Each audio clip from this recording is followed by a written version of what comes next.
Lokatata Paila Darashana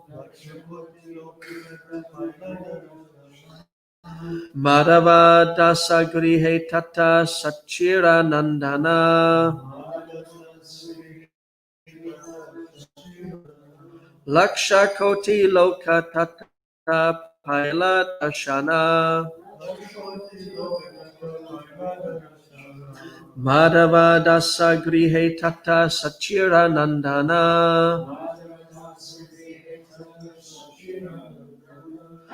Laksha Koti Lokatata Paila Darashana Balo.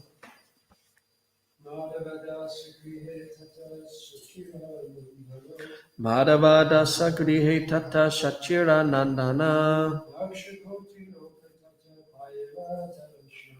Laksha Koti Lokatata Paila Darashana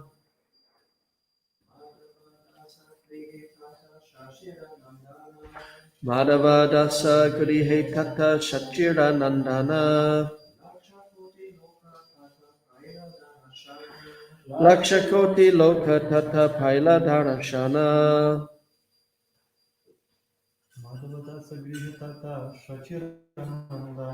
Madhava Dasagrihe Tata Sachira Nandana Laksha Koti Lokatata Paila Darashana Mataji's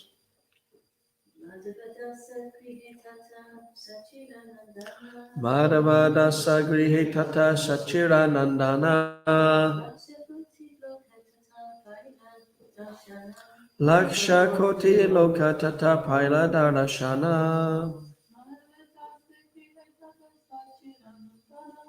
Madhava Dasa Chiranandana Laksha Koti Lokatata Paila Darashana. So Madhava Dasa Grihe at the house of Madhava Das. Tata there. Sachiranandana, the son of Mother Sachi. Laksha Koti Loka, many hundreds of thousands of people. Tata there. Paila Darshana got his audience. Translation. When the Lord stayed at the house of Madhava Das, many hundreds of thousands of people came to see him. Purport by His Divine Grace, Srila Prabhupada. Madhava Das is identified as follows. In the family of Shrikara Chattopadhyaya, Yudhishthira Chattopadhyaya took his birth. Formerly, he and his family members lived in Bilvagram and Patuli. From there, he went to Kulia Pahadapura, formerly known as Padapura. The eldest son of Yudhishthira Chattopadhyaya was known as Madhava Das. The second son was called Haridas, and the youngest son was called Krishna Sampati Chattopadhyaya. The three brothers' nicknames were Chakadi, Tinakadi, and Kadi. The grandson of Madhava Das was named Vamsi Vadan, and during the time of Srila Bhaktisiddhanta Saraswati Thakur, his grandson Ramachandra and their descendants were still living at Vagnapad or Vainchi. Omagyanatimirandasya Gyananjana Shalakaya Chakshurmilitam Yena Tasmai Shri Gurave Namaha Shri Chaitanya Manobishtam Stapitam Yena Bhutale Swayam Rupa Kadamayam Dadati Swapadantikam Vandeham Sri Guru Sri Uta Padakamalam Sri Gurun Vaishnavamscha Sri Rupam Sakujatam Sahakana Raghunatam Vitam Tam Sajivam Sadvaitam Savadutam Parijana Sahitam Sri Krishna Chaitanya Devam Sri Radha Krishna Padan Sahagana Lalita Sri Vishakam Vitamscha Nama Om Vishnu Padaya Krishna Prasaya Bhutale Srimati Bhaktivedanta Swaminiti Namani Namaste Saraswati Devi Gauravani Pacharane Nirvishesha Sunyavadi Pastichadi Shatarane Panchakalpatarubhyascha kripa sindhuvevacha patitanam bhavanebhyo vaishnavebhyo namo namaha. Jai Shri Krishna Chaitanya Prabhu Nityananda Shri Advaita Gadadha Shri Vasadi Gaura Bhakta Vrinda Hare Krishna, Krishna Krishna, Hare Hare, Hare Rama, Rama Rama, Hare Hare.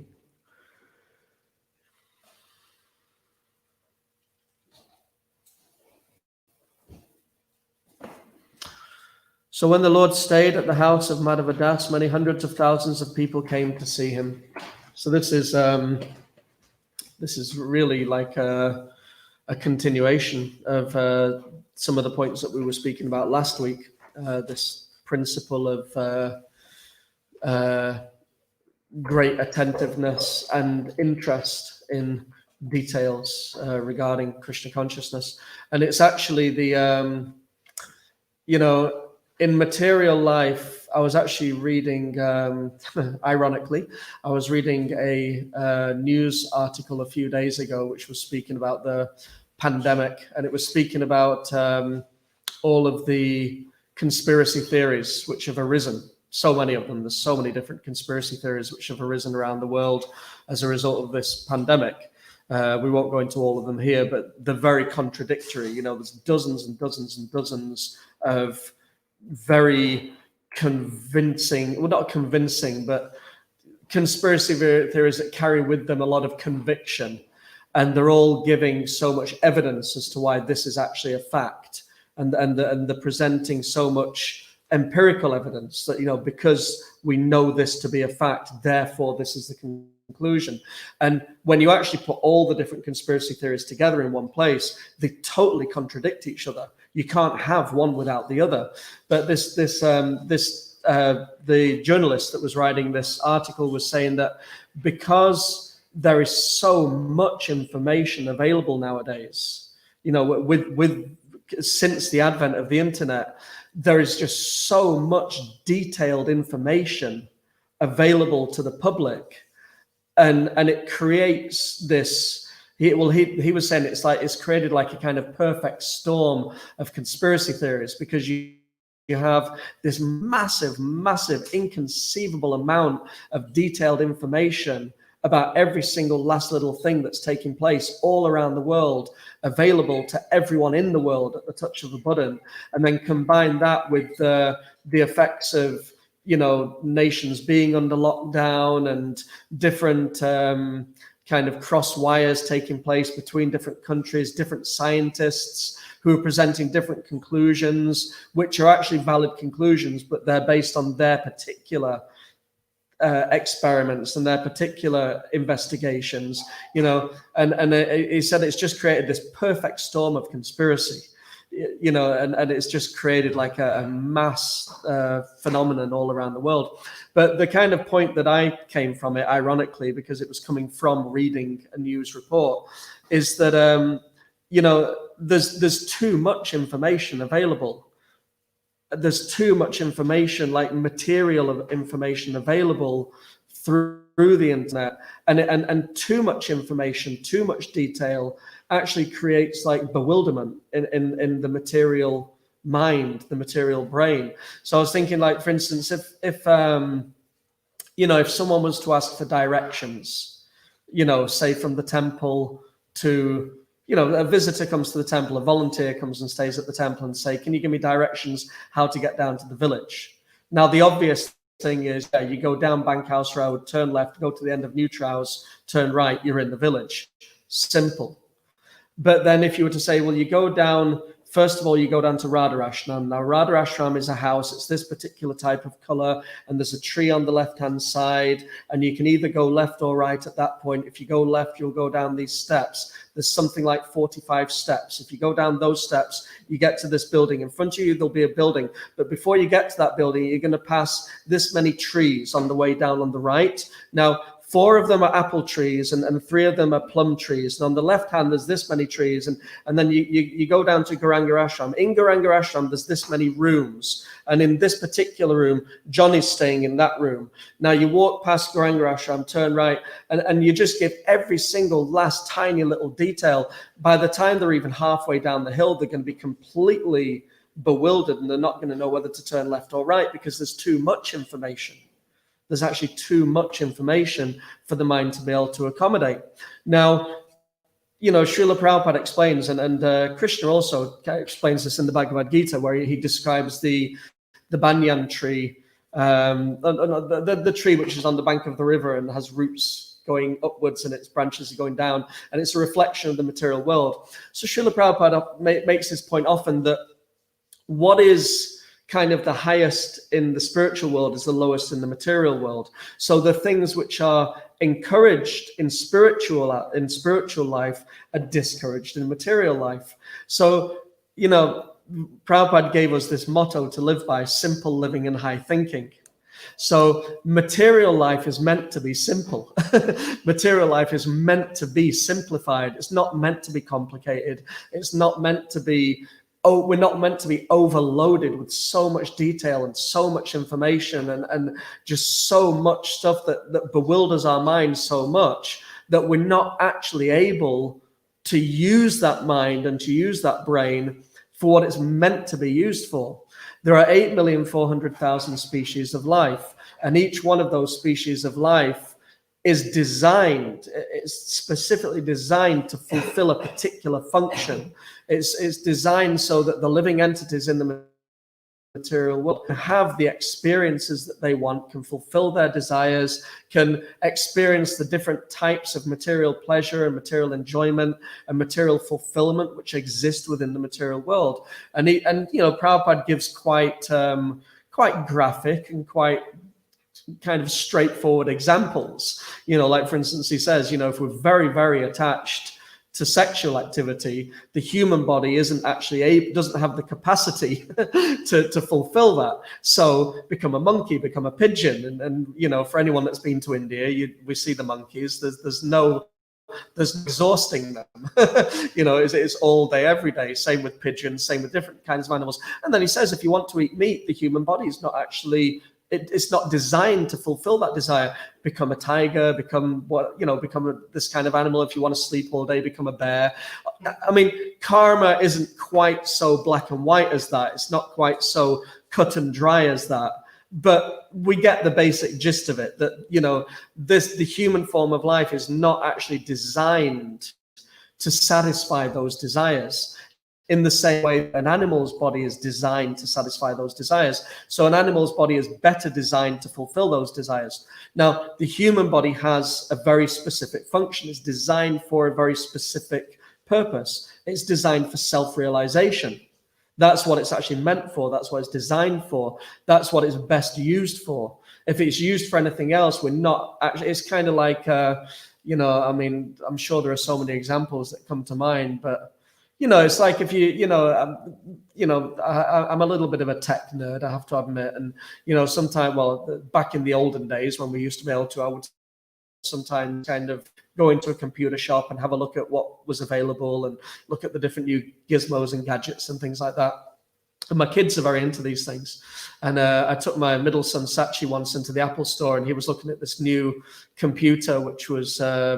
It's like a supercomputer that they sell there, and it's the kind of thing that they use in Hollywood movies to do like special effects and really, really, really high tech graphic design and for recording super heavily produced albums, music, and things like this. So it's designed for very, very, very intensive use. Now, if you get something like that and you use it as a calculator, it'll work as a calculator. It'll probably be the best calculator you can possibly get, but you're not actually getting the use out of it. You're not allowing it to fulfill its actual potential.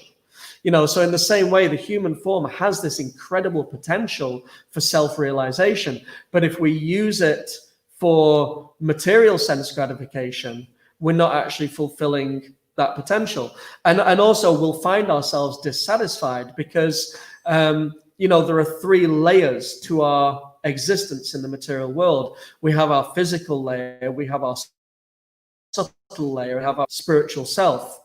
Now, if we endeavor to, it's not a true fact that there's no happiness in the material world. There is happiness, there is enjoyment, there is pleasure to be found in the material world. But the happiness and pleasure that exists within the material energy, or that can be experienced within the material energy, is a type of happiness that stimulates and kind of fulfills the material layers and the subtle layers, but can't satisfy the spiritual layer, the actual layer. So if we use the human form of life for fulfilling material and kind of physical and subtle desires, either physical or intellectual or mental desires, then there's always going to be an emptiness there. And we kind of, there was a nice example that came up when we were speaking last night for anyone that does jigsaws. Like my wife, in the winter, Charitamrita finds it very kind of difficult in the winter because it's so dark in Scotland. So sometimes we'll sit and read together. We'll read like Navavraja Mahima or Chasing Rhinos with the Swami or something like that. And then she'll do a jigsaw just to kind of engage the mind, And if you've ever done a 1,000-piece jigsaw and you get to the end and there's one piece missing, you may have worked for weeks on that thing, but when you get to the end, you've got the picture. But when there's that one piece that's missing, that tiny, tiny, tiny little piece is missing, you're going to feel completely dissatisfied and totally like unfulfilled. It's going to be a massive anticlimax. So in the same way, we have this gigantic, great big material body and this tiny, tiny, tiny little spirit soul that's within the body. And we can do so much to fulfill the physical desires and the intellectual desires and the mental desires of our existence. But if we don't connect with that spiritual part within us, the person who we actually are, then there's going to be an emptiness. There's going to be something missing, a big something missing within our life. And like with a 1,000-piece jigsaw, a tiny, tiny little really big difference, especially if you're really OCD like me, So it makes a big difference. So the human form is meant for spiritual life, not for material life, and it's not meant for absorbing our mind and our intellect in all these tiny nitty-gritty little details that exist within, the potential for detail that exists within the material world, because we can get so lost and so caught up with it that we actually lose the point. We lose the potential for life. Now, the potential for our life is spiritual development. And in spiritual life, the opposite is true.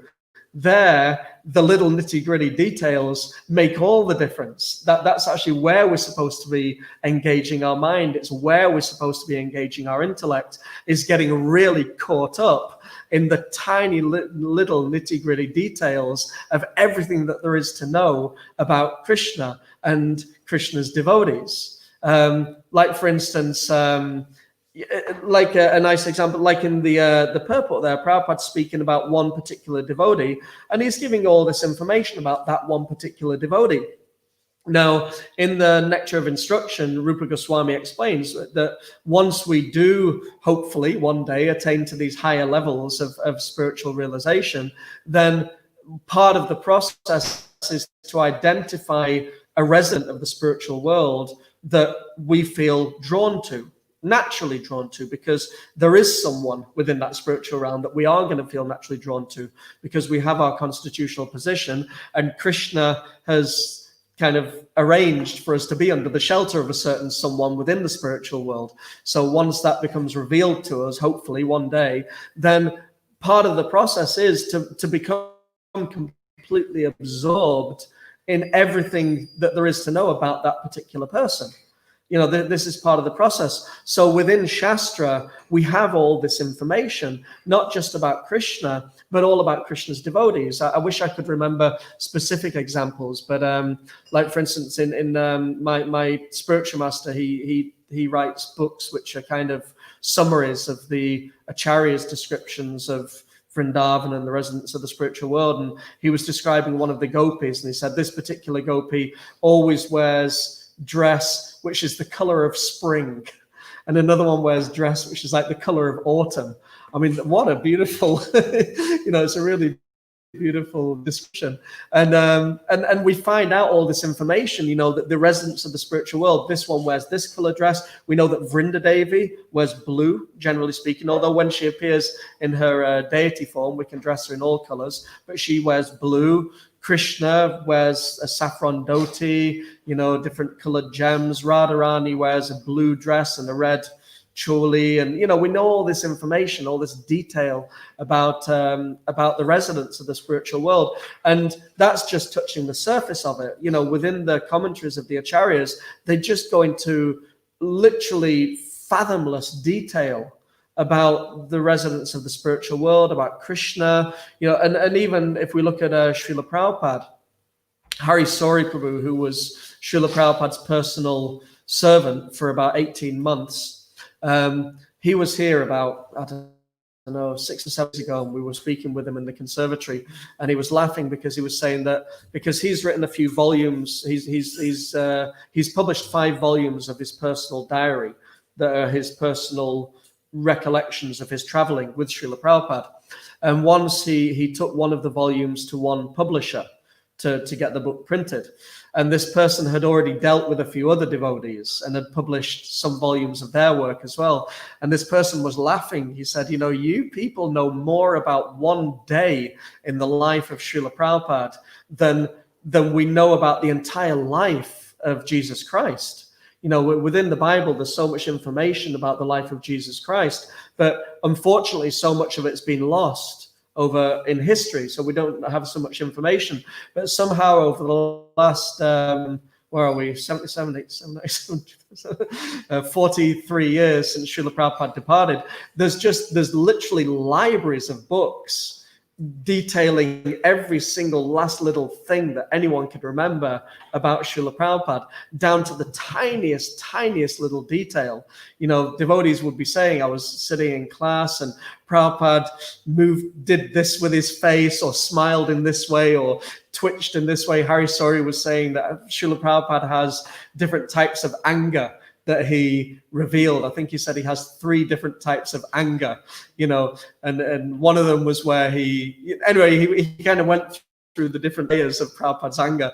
And he said the worst one of all was where Prabhupada was so angry that he wouldn't say anything, but his mouth would just twitch at the corner and he wouldn't say a word, he would like become so angry, and just the energy of the anger would chastise you. And Hari Sori said it was the greatest honor to receive that type of anger from Prabhupada, because it would really kind of cut away at the false ego and remove any obstacles that were there. But in this way, devotees can remember just so much tiny little information and detail about Srila Prabhupada. And then on a more esoteric level, we read about the devotees such as the Goswamis of Vrindavan, and devotees like Narottam Das Thakur, Srinivasacharya, these great acharyas of bygone ages. And there are descriptions in Shastra of the visions that they would have in Vrindavan. And this is how they were able to identify certain places, because Lord Chaitanya, he gave them the service specifically: go to Vrindavan and then excavate the places of Krishna's pastimes, establish temples and deities, and write books. Those were the 3 services that they had to do. Now, okay, establishing temples and deities, that's one thing. Writing books, that's one thing. But excavating the lost places of Krishna's pastimes, this was 4,500 years after Krishna had departed from the material world and returned to the spiritual world. And Vrindavan was a jungle. So how were they able to excavate the places of Krishna's pastimes? So it's described that they would wander throughout Vrindavan, deeply absorbed. The type of absorption that they had was something that we can only read about. We can't, well, maybe we can hope one day, but this, at least for me, but they would, being so absorbed in spiritual energy, they would see the places of Krishna's pastimes. They would see the pastimes. They would see the Radha and Krishna and the gopis and the cowherd boys, and they would see where things were happening. And in this day, they were able to identify, this is Nandagram, this is Varshana. Lord Chaitanya, he revealed Radhakund and Shamakund. But they revealed so many places. And now we go to Vrindavan, and the reason we can go to these places is because they've been revealed by the Goswamis. And within those revelations, within those visions, there is so much tiny detail, so much beautiful detail about every single last aspect of the, how did Krishna move? How did he dress? What jewels did he wear? What color were those jewels? What decorations did Radha Rani have in her hair? What kind of flowers does she have in her hair? All these tiny little details. So this is actually what our life is meant for. Prabhupada says, living in high thinking.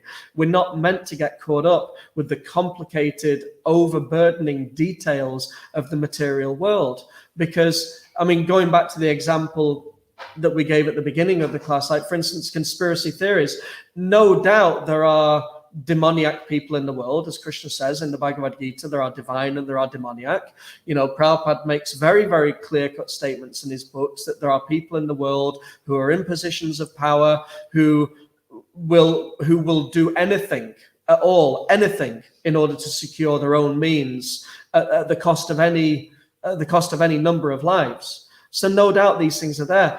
But knowing these things, what are you actually going to do about it?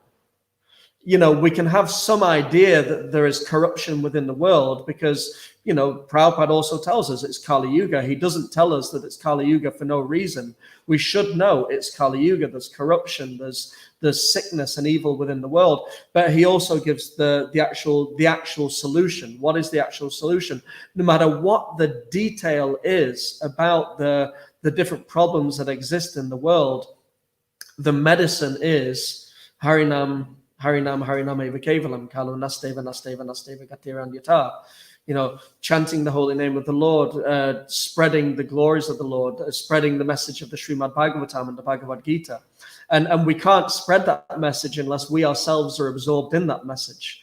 I mean, we can distribute Srila Prabhupada's books, but to really have a huge impact within the world. And even right now, you know, we can have a massive impact in the world sitting here just by becoming absorbed in Harinam Sankirtan, because that sound vibration goes out into the atmosphere and travels around the world 7 times and purifies the entire world. So the more pure our hearing and chanting is, the more absorbed our hearing and chanting is, the more powerful that sound vibration is going to be, and the more of an effect it's going to have on the atmosphere of the world. So in order for that sound vibration to increase in purity and potency, then we have to become more and more absorbed in these things. Like, you know, someone asked Srila Prabhupada, what should you think about when chanting Hare Krishna? And Prabhupada at one time said, we should be thinking of Krishna. We should be thinking of Krishna and Krishna's pastimes and Krishna's, you know, from the name, we hear this expression, Krishna's name, form, qualities, and pastimes. It's something that we quite often say, oh, we want to learn about Krishna's name, form, qualities, and pastimes. But that's actually the order in which things are revealed. From chanting the holy name comes the form, and then the qualities, and then the pastimes. But in order for that to happen, we have to we kind of have to put the form, qualities, and pastimes within the consciousness by becoming absorbed in them, by reading and studying Srimad Bhagavatam, Bhagavad Gita, Chaitanya Charitamrita, and then on and on. You know, it doesn't even have to end there. Srila Prabhupada, in many, many, many places, he didn't just approve of, but he actually at times said, I want that all these books are translated. I want that my devotees read the books of Bhaktivinoda Thakur. I want that you know the songs of Narottam Das Thakur. You know, the books of the Acharyas, Prabhupada wanted them translated, made available, and read by the devotees. But for that to happen, we have to become qualified. So Srila Prabhupada's books are the kind of foundational qualification. First of all, we become very accomplished in reading and studying Srila Prabhupada's books. And then from there, according to the direction that we received from our spiritual masters, and according to our particular, you know, inclination, then we can go deeper into other areas of spiritual life. But that hearing and reading and studying and becoming absorbed in Krishna and Krishna consciousness, this is what human life is meant for.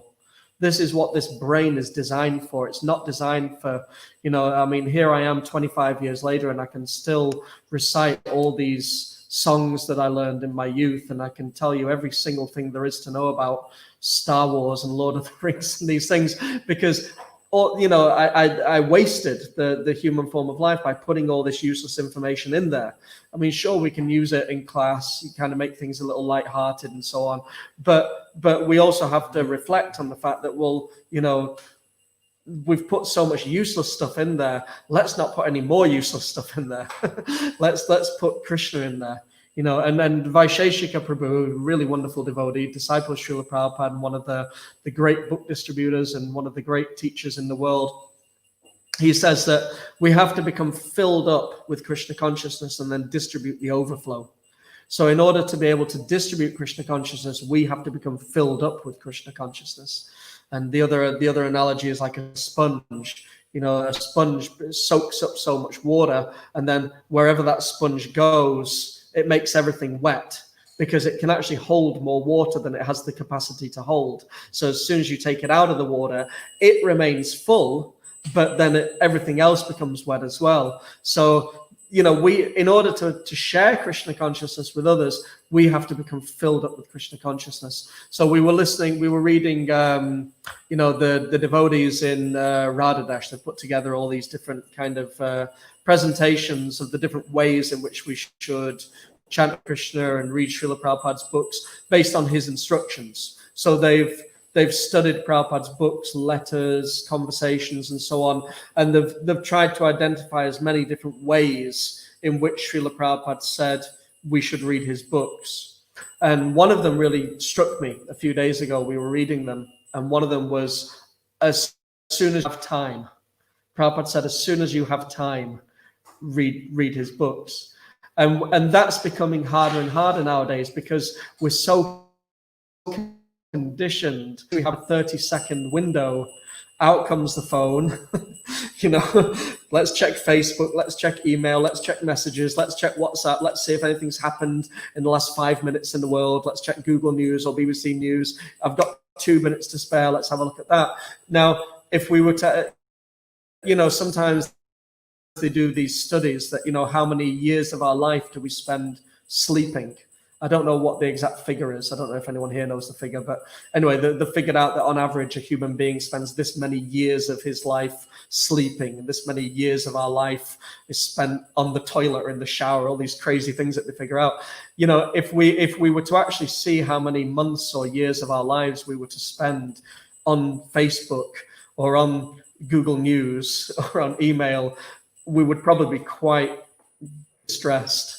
Because imagine how much we could have read. Imagine how much Bhagavatam we could have read. Imagine how many slokas we would have learned by now. Imagine how much facts and information about Krishna and Radharani and Vrindavan and the places and the residents of Vrindavan. Imagine how much of this we could know if every minute we got a split. If every time we got a moment free, we were to pull out a sloka book or, quickly check a verse of Bhagavad Gita. So this is actually what human life is meant for. These are the details that we're meant to become absorbed in. And then this will determine our destination in the next life. If our consciousness becomes filled up with this information, then this is all we'll be able to think about.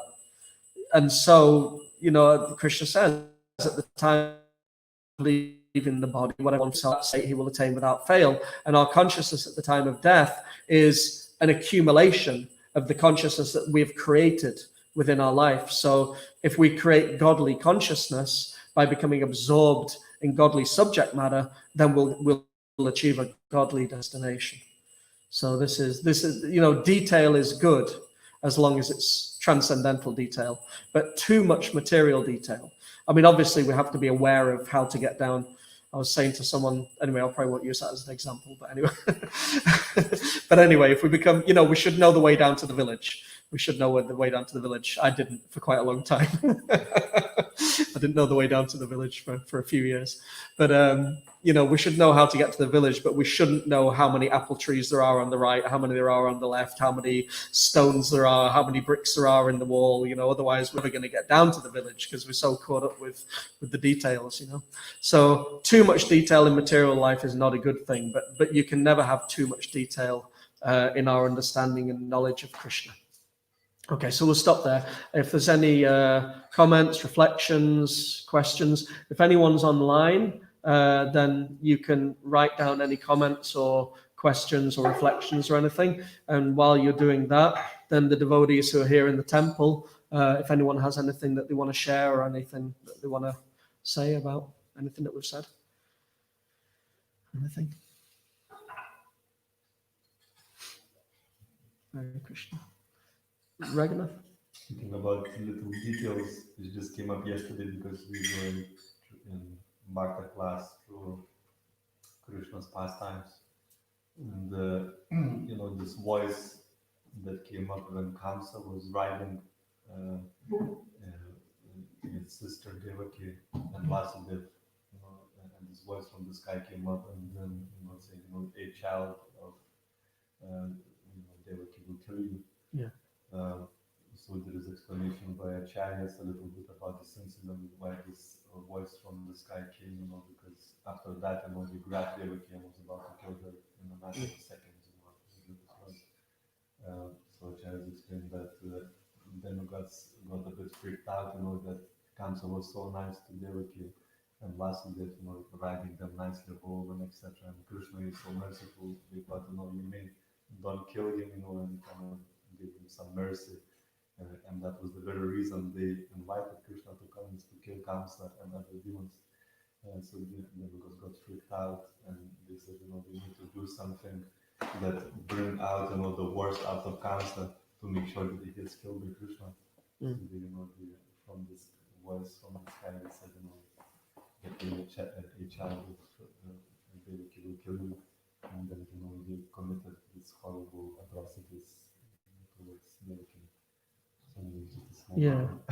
Yeah, so much detail is there. So much detail. I was actually just this morning, I was listening to Krishna's Lifting Govardhan Hill, and it occurred, Prabhupada gives as much as he can give within the time he has. But as I was listening to it, because, like, for instance, my spiritual master has kind of filled in a lot of the information, and I've read some of these other books which describe some of the other details about Lifting Govardhan Hill. Then as I was listening to Prabhupada's Krishna book, these other details were coming to my mind at the points of the story. And it was like a kind of film that was going on in my mind. It's the words themselves remained as they were, but it's like within the words, there was all this detail that was there. You could kind of see so much other detail because the other detail had been given by the acharyas and by our spiritual masters. And then in that way, reading Srila Prabhupada's books becomes an even more enriching experience, because as you're reading it, all this other stuff is kind of present within the text as well. So it's really, really nice to know these things. First, we have to get the basic foundation that Srila Prabhupada's given, but it's really nice to learn some of these other details. If we read, like, for instance, or if we listen to someone like Dinabandhu Prabhu telling stories about Vrindavan, he gives all this information, all this detail. It's so nice. Is there anything online? Any comments or any points? Okay, so thank you so much. You want to? Just another detail I remember. Sorry, but it's not inappropriate.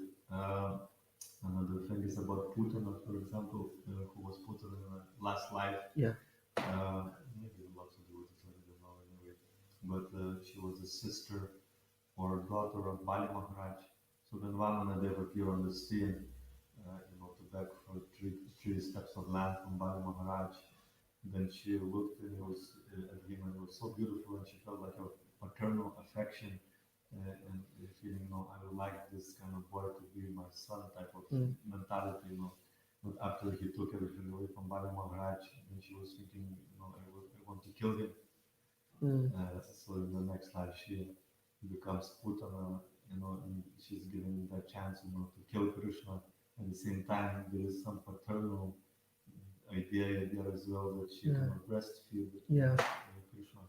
So in that way, her desires fulfilled, but because of that paternal affection that was there, then she goes back to the spiritual world and becomes, some sort of assistant to nurse. She's like a wet nurse in the spiritual world. Yeah, so much nice nectar. Anyone else know any other details? I have one question about Putana. It's mentioned, for example, that she had very beautiful eyes when she was a appearing. And I was wondering, because he believed that the eyes are the mirror of our soul. So how can you have a demon beautiful eyes? I think usually they have very frightening eyes. And, Where does it say that she had very beautiful eyes? Where does it say that? it is mentioned, I think, in Charitamrita. Because it says that she made herself look like a very beautiful woman. Because she wasn't. She was a very fearful person. Anyone that's seen little Krishna knows just how fearful she was. But she was very fearful. She was like a Rakshashi, really heavy looking. And then she made herself, she had mystic powers. So she presented herself as a very, very beautiful woman.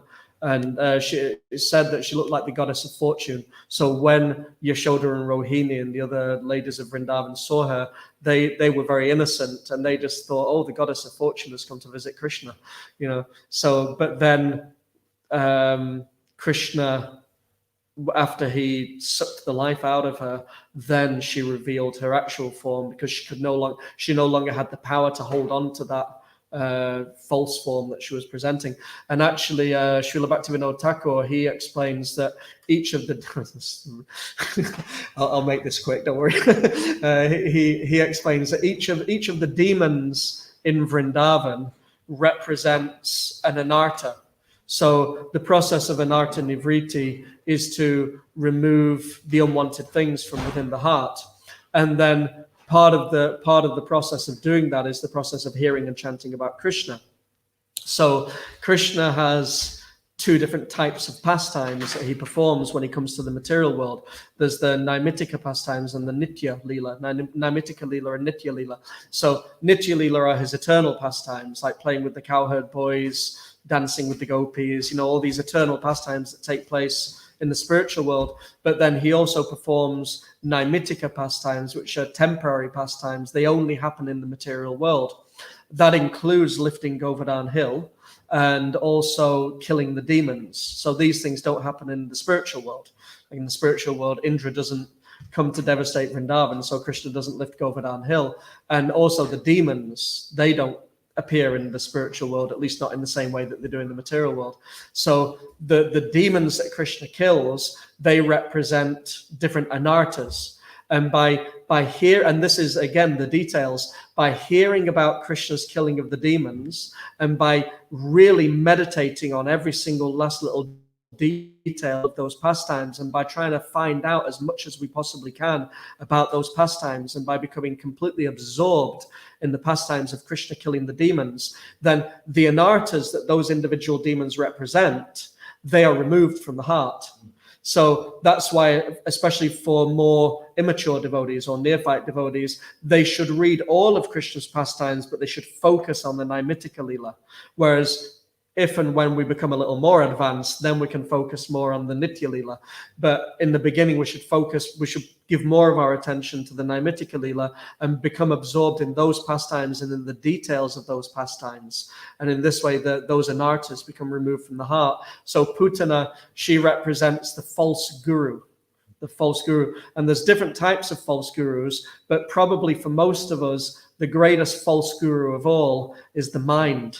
So Bhaktivinoda Thakur says that one of the false gurus that Putana represents is the mind, that the mind is always trying to cheat us. The mind is always giving us false information. The mind is always making false assurances and trying to take us in the wrong direction, take us away from Krishna. The mind is like this, very authoritative voice in our head that's telling us, no, you should do this, you should do that. So Putana, she represents this false guru. And by reading about Krishna killing Putana, then that will help to subdue the mind. And then we'll become more receptive, hopefully, to our real gurus. So yeah, it's nice. Okay, we should stop there. Thank you so much. Sri Chaitanya Charitamrita ki jai. Srila Prabhupada ki jai. Sri Sri Koda Nitai Mayapur Shashi ki jai. Nitai Gaur Premanandi. Hari Bol.